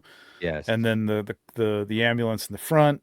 Oh man, this is so good. I tell you what, like the last time I think it was last year's his year in review. I'm like, dude, he was always good, but he started doing kaiju stuff, and I'm like, dude, this is your thing. Because everything he does with those things is phenomenal. Like, he does a lot of phenomenal work, but I love his kaiju stuff. Like, it's really, really good. It is. Yeah. I'm a sucker for the contrast of lighting. Like, I always try to do that in the stuff that I take. I like marrying colors. I like marrying blues, greens, warms, cools. And you talked about this, but that's one of the main things. You start at the top, and the sky blends so well into the scene. It's perfectly graded. The grading is all of it. The grading, the composition, the scaling. I absolutely love this. And once again, like going back to the Cincy John shot, like he's cut this with some white. He's got that godlight coming down on the front, down the head and down the front, causing paramount lighting there to cut that and not let that get too blue, too green, overwhelming the whole thing. The figure is the focus. The high point of contrast is on the figure. It's great. It's great. Really good. So good. Really good. Oh, I'm so glad, man. I'm just going back to his stuff because I haven't seen it in so long. It's great. That's Instagram. Yeah, I know. It sucks. I hate it so much. Yeah, these days more things pop up in my feed from people I do not follow than people that I do. So, and you have to click on the following tab, and sometimes I forget to do that. And I'm just scrolling through, and it's add, movie crap, whatever. Yep. Like I mean, not it's all crap, but like I really just sometimes just want to look at like photography and people I follow, and God, look at that Godzilla shot. Oh my God, so good. He's great. He's so good. I love it. Awesome. Oh, big faces are back. Big faces. No, I love that part. I mean, once again, like I talked about, we started this show to just shoot the shit. And that's always what it was about. And we talked about it before we started it. We're like, we just want to talk about movies, nerd shit. That's why it's a nerdocracy. Alberto coined that term, but that's the whole point of the show. And the focus on figures is one of the funnest parts for me. But so many people do it better, not than Alberto or Tom, but myself. Like, there's so many other shows out there that talk about toys and photography. They do such a great job with it. Trevor, you're one of those people. You're not only have your own show, but you're on 1,000 other shows. And too many. You do a great job with that. Yes, man, in toy photography world. Yeah, I enjoy watching that. So I like to steer clear from it and just let other people do that. And I just talk about movies. I can talk about movies all day. Yeah, but you got a great perspective on this stuff, you know what I mean? And coming from like that movie background, cinematography, it all feeds into that stuff. That's what I love about this. Like, I always, growing up, wanted to be either a comic book artist, which I was pretty good, but way too slow. Like I would never have made any money. I would have been doing what ifs and like, just like cranking crap out if I ever got a job. And then I'm like, all right, I'm going to be a director. And yeah, it didn't really like film school. Yeah, no, I got to do something that's actually going to pay bills. So graphic design it was. But this allows me and us to kind of to do that. I mean, you're a film director, you're a comic book artist, you're creating a story and in a picture. And I love it, man. It's still fun. It's work now. Yeah. But it's still fun. Okay. Yeah. Wish I had more of my own time, but I just have to make the time. I just have to make more time. That's all. That was always a question, and I posed this question to Tom now that he's working with Hot Toys. I'm like, is it still fun? And I wanted to ask you the same thing, and you just answered it. But is it still fun? Because to me, like that, it's got to stay fun. Yeah, of course. I mean, and I'm lucky that I'm doing stuff that I like. You know what I mean? If I'm sure there are people who are working on stuff. No, I've done some like vinyl toys. I have no interest in vinyl toys. They're little cute, little chibi little things. But that was fun. I wouldn't want to be doing that if I had my druthers all the time. But I mean, if it meant that I could do this as a living, I would do it. Lucky for me, I got some cool toys to shoot, which is fun. But at the same time, I tell people like, oh, what would you tell people if you want to get into this? I'm like, really make sure you want to do this as a living and it's not just a fun hobby. Because when your hobby turns into a job, it can be a job. You know what I mean? And then like there are times when I've got ideas and I'm like, I should go downstairs right now and shoot. But like I've been down there all week and I just like, I'm going to have to clean the table. I'm going to have to take the snow off that I have all over the place. And I'm like, I don't feel like it right now. So that's the kind of stuff that I have to start like maybe I need a second table to do my own stuff. I don't know. We'll see. Yeah, but that happens to all of us, dude. Even if you're not working, because me going back to the garage, I got to dismount this diorama. I set up exactly. Yeah, but sometimes when that idea is driving you, when you've got that thing, you got to get it out. You'll do whatever you got to do. You know, it has to be something out of the box. I say, oh, I got to get into this.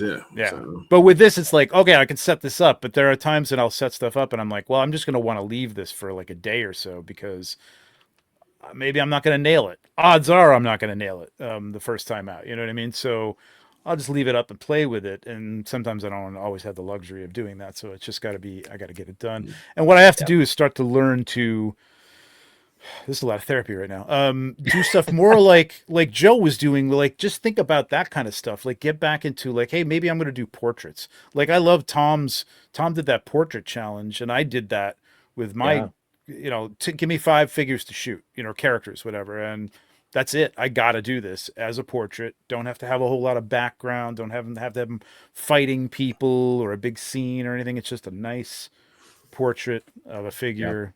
Yep. And I got to get back to that and just feeling good about that's cool. That's a good shot. Yeah. It doesn't have to break the internet or like, oh my God, you know what I mean? You find yourself getting into that thing where you've got to do something huge. And sometimes it's just like simple portrait. Easy. Yeah. Yep. Not easy, but No, not easy. Simple. Yeah. I struggle with that all the time. I always want to overdo it. Yeah. And I have so many, my Lightroom is so full of images that will never see the light of day that are just me overdoing it. And I step back and look at them like, why? Why did I do that? Why is all this in here? It's a mess. It's a mess. It doesn't need to be this way. I'm going to show you guys. I won't show it here, but I'll show you guys. Maybe I'm going to show it at some point because I think I'm going to do like a video on it or something. I say this, but who knows? But that shot that I just did with the Templars, right? I had a whole other setup. I just bought this Dio, this beautiful like mountain Dio. It's huge. And I'm like, I'm using this thing. So I set up this thing that I was trying to go for this very like Renaissance painting, with all those multiple scenes going on with the one guy hitting this guy, the other guy taking that out. There was Delfina was on a horse coming down the hill, taking out another one. And there was another Templar on a horse coming over. And it was way too complex. And it just wasn't like, I'll show it to you. And I showed it to a couple of people and they're like, dude, I'm like, no, you don't. You got to look at it. It's really not working. Like, I know there's things here that are like, oh, that's cool, that's cool, but as a whole, it wasn't working. So I completely changed that scene. That'll never see the light of day unless I show people as like, here's why it wasn't working. You know what I mean? Right. So, yeah.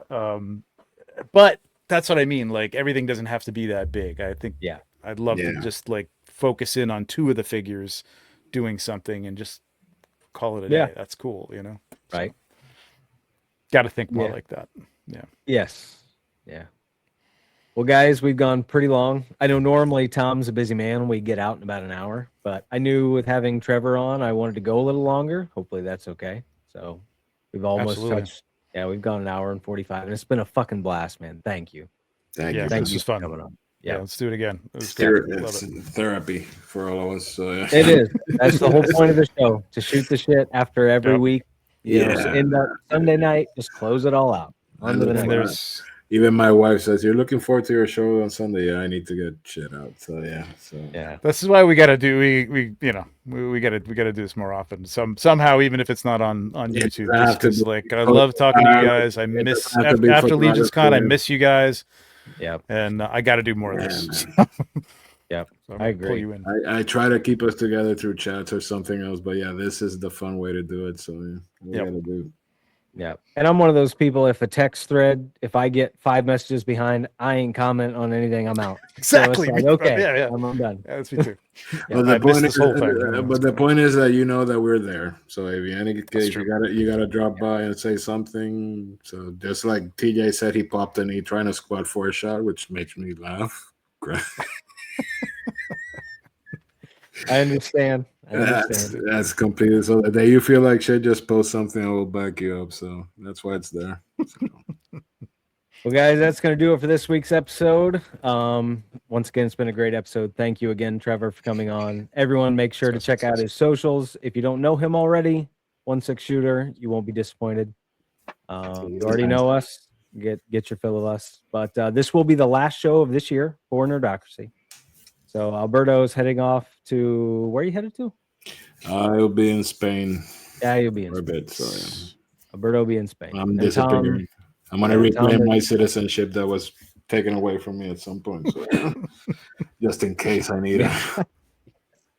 It's not so easy. Well, I mean, it is Christmas season, so how about just yippee-ki-yay, motherfuckers? Yeah, there you go. All right. That's a hell of a send-off. Yeah. That's the one, man. All right, guys. See ya. Merry Christmas. Merry Christmas. Happy New Year, everybody. Happy New Year.